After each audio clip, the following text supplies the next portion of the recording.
ಕೇರಳದಲ್ಲಿ ಕಾಂಗ್ರೆಸ್ ಭರ್ಜರಿ ದಿಗ್ವಿಜಯ. ಕಾಂಗ್ರೆಸ್ ಗೆಲುವಿಗೆ ಕಾರಣವಾದ ಅಂಶಗಳೇನು? ದೇವರ ಒಲಿವಿನ ನಾಡಲ್ಲಿ ಬಿಜೆಪಿ ಮ್ಯಾಜಿಕ್ ಯಾಕಿಲ್ಲ? ದೇವರ ನಾಡು ಕೇರಳದಲ್ಲಿ ದಶಕಗಳ ನಂತರ ಮತ್ತೆ ಕೈ ಆಧಿಪತ್ಯ ಸ್ಥಾಪನೆಯಾಗಿದೆ. ಹ್ಯಾಟ್ರಿಕ್ ಗೆಲುವಿನ ಕನಸು ಕಂಡಿದ್ದ ಪಿಣರಾಯಿ ವಿಜಯನ್ ನೇತೃತ್ವದ ಎಲ್ಡಿಎಫ್ಗೆ ಕೇರಳದ ಜನತೆ ಶಾಕ್ ಕೊಟ್ಟಿದ್ದಾರೆ. ಬರೋಬ್ಬರಿ 102 ಸ್ಥಾನಗಳನ್ನು ಗೆಲ್ಲುವ ಮೂಲಕ ಕಾಂಗ್ರೆಸ್ ನೇತೃತ್ವದ ಯುಡಿಎಫ್ ಭರ್ಜರಿ ದಿಗ್ವಿಜಯ ಸಾಧಿಸಿದೆ. ಹಾಗಾದ್ರೆ ಇಡೀ ದೇಶದ ಗಮನ ಸೆಳೆದ ಈ ಫಲಿತಾಂಶದ ಹಿಂದೆ ಅಡಗಿರುವ ರಹಸ್ಯವೇನೋ? ದಶಕದ ನಂತರ ಕಾಂಗ್ರೆಸ್ ಮರಳಿ ಬಂದಿದ್ದು ಹೇಗೆ? ಈ ನಡುವೆ ಬಿಜೆಪಿಯ ಮ್ಯಾಜಿಕ್ ಕೇರಳದಲ್ಲಿ ಅದೇಕೆ ನಡೆಯುತ್ತಿಲ್ಲ?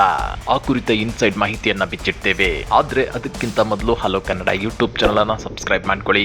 ಹಾಗೇನೇ ಪಕ್ಕದಲ್ಲಿರೋ ಬೆಲ್ ಬಟನ್ ಅನ್ನು ಪ್ರೆಸ್ ಮಾಡಿ. ಕೇರಳದಲ್ಲಿ ಸತತ 10 ವರ್ಷಗಳ ಕಾಲ ಆಡಳಿತ ನಡೆಸಿದ ಎಲ್ಡಿಎಫ್ ವಿರುದ್ಧ ಜನರಲ್ಲಿ ತೀವ್ರ ಅಸಮಾಧಾನವಿತ್ತು. ಆರ್ಥಿಕ ಮುಗ್ಗಟ್ಟು ಮತ್ತು ಸರ್ಕಾರದ ಮೇಲಿದ್ದ ಅಹಂಕಾರದ ಆರೋಪಗಳು ಜನರನ್ನ ಪರ್ಯಾಯ ನಾಯಕತ್ವದತ್ತ ತಿರುಗುವಂತೆ ಮಾಡಿತ್ತು. ಜೊತೆಗೆ ಕಾಂಗ್ರೆಸ್ನ ಘಟಾನುಘಟಿ ನಾಯಕರು ವೈಯಕ್ತಿಕ ಭಿನ್ನಾಭಿಪ್ರಾಯಗಳನ್ನ ಬದಿಗಿಟ್ಟು ಒಗ್ಗಟ್ಟನ್ನ ಮೆರೆದ್ರು. ವಿ.ಡಿ. ಸತೀಶನ್, ರಮೇಶ್ ಚೆನ್ನಿತ್ತಲ ಮತ್ತು ಕೆ.ಸಿ. ವೇಣುಗೋಪಾಲ್ ಅವರಂತಹ ನಾಯಕರು ಟೀಮ್ ಯುಡಿಎಫ್ ಆಗಿ ಕೆಲಸ ಮಾಡಿದ್ದು ಕೇರಳದಲ್ಲಿ ಕಾಂಗ್ರೆಸ್ 63 ಸೀಟುಗಳನ್ನು ಗೆಲ್ಲೋದಕ್ಕೆ ಕಾರಣವಾಯಿತು. ಎಲ್ಡಿಎಫ್ನ ಭದ್ರಕೋಟೆಗಳಾದ ತಲಿಪರಂಬ ಮತ್ತು ಪಯ್ಯನ್ನೂರುಗಳಲ್ಲಿ ಬಂಡಾಯ ಅಭ್ಯರ್ಥಿಗಳು ಯುಡಿಎಫ್ ಬೆಂಬಲದೊಂದಿಗೆ ಗೆದ್ದಿದ್ದು ಕಮ್ಯುನಿಸ್ಟ್ ಕೋಟೆಗೆ ಬಿರುಕು ಮೂಡಿಸಿತು. ಜೊತೆಗೆ ಎಲ್ಡಿಎಫ್ ಈ ಬಾರಿ ಹಿಂದೂ ಮತಗಳ ಮೇಲೆ ಕಣ್ಣಿಟ್ಟಿದ್ದು ಅಲ್ಪಸಂಖ್ಯಾತರಲ್ಲಿ ಅಸುರಕ್ಷಿತ ಭಾವನೆ ಮೂಡಿಸಿತ್ತು.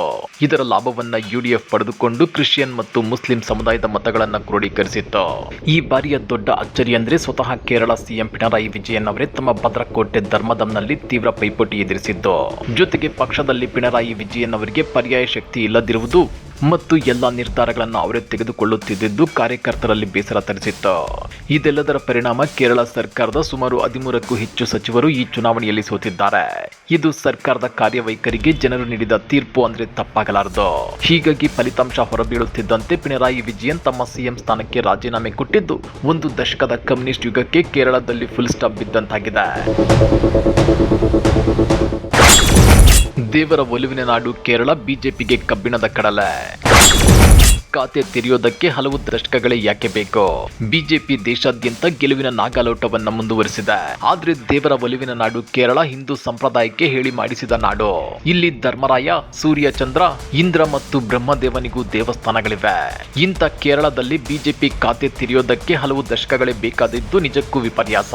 ಇದೇ ಮೊದಲ ಸಲ ಕೇರಳದಲ್ಲಿ ಬಿಜೆಪಿ 3 ಸೀಟುಗಳನ್ನ ಗೆದ್ದಿದೆ. ಹಾಗಾದ್ರೆ ಕೇರಳ ಬಿಜೆಪಿಗೆ ಕಬ್ಬಿಣದ ಕಡಲೆಯಾಗಿದ್ದು ಹೇಗೆ ಅಂದ್ರ ಅದನ್ನು ಒಂದ್ ಸ್ವಲ್ಪ ಬಿಡಿಸಿ ಹೇಳ್ತೀವಿ ನೋಡಿ. ಕೇರಳದ ರಾಜಕೀಯ ಹೆಚ್ಚಾಗಿ ಯುಡಿಎಫ್ ಮತ್ತು ಎಲ್ಡಿಎಫ್ ನಡುವಿನ 2 ಧ್ರುವಗಳಲ್ಲಿ ಸುತ್ತುತ್ತದೆ. ಇಲ್ಲಿ 3ನೇ ಶಕ್ತಿಗೆ ಅವಕಾಶ ಸಿಗೋದು ಕಷ್ಟ.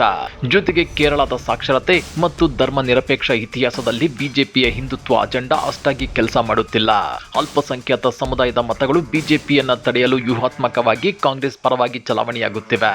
ಅದೇನೇ ಇದ್ರೂ ಕೇರಳದಲ್ಲಿ ಕಾಂಗ್ರೆಸ್ ಗೆದ್ದು ಬೀಗಿದೆ. ಕೇರಳದ ಈ ಫಲಿತಾಂಶ ದೇಶದ ರಾಜಕಾರಣಕ್ಕೆ ದೊಡ್ಡ ಸಂದೇಶ ನೀಡಿದೆ.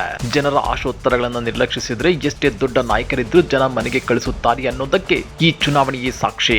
ಹಾಗಾದ್ರೆ ನಿಮ್ಮ ಪ್ರಕಾರ ಕೇರಳದ ಮುಂದಿನ ಸಿಎಂ ಯಾರಾಗಬೇಕು? ಕೆ.ಸಿ. ವೇಣುಗೋಪಾಲ್ ಅವರ ಇಲ್ಲ ಡಿ.ವಿ. ಸತೀಶನ್ ಅವರ? ಕೇರಳದಲ್ಲಿ ಬಿಜೆಪಿಯನ್ನ ಜನ ದೂರ ಇಟ್ಟಿರೋದ್ರ ಬಗ್ಗೆ ನೀವೇನಂತೀರಾ? ಕಮೆಂಟ್ ಮಾಡಿ, ವಿಡಿಯೋ ಲೈಕ್ ಮಾಡಿ, ಶೇರ್ ಮಾಡಿ. ಇಂಥ ಮತ್ತಷ್ಟು ರೋಚಕ ರಾಜಕೀಯ ಸುದ್ದಿಗಳನ್ನ ಮಿಸ್ ಮಾಡದೆ ನೋಡಬೇಕು ಅಂದ್ರೆ ಹಲೋ ಕನ್ನಡ ಯೂಟ್ಯೂಬ್ ಚಾನಲ್ ಅನ್ನ ಸಬ್ಸ್ಕ್ರೈಬ್ ಮಾಡ್ಕೊಳ್ಳಿ.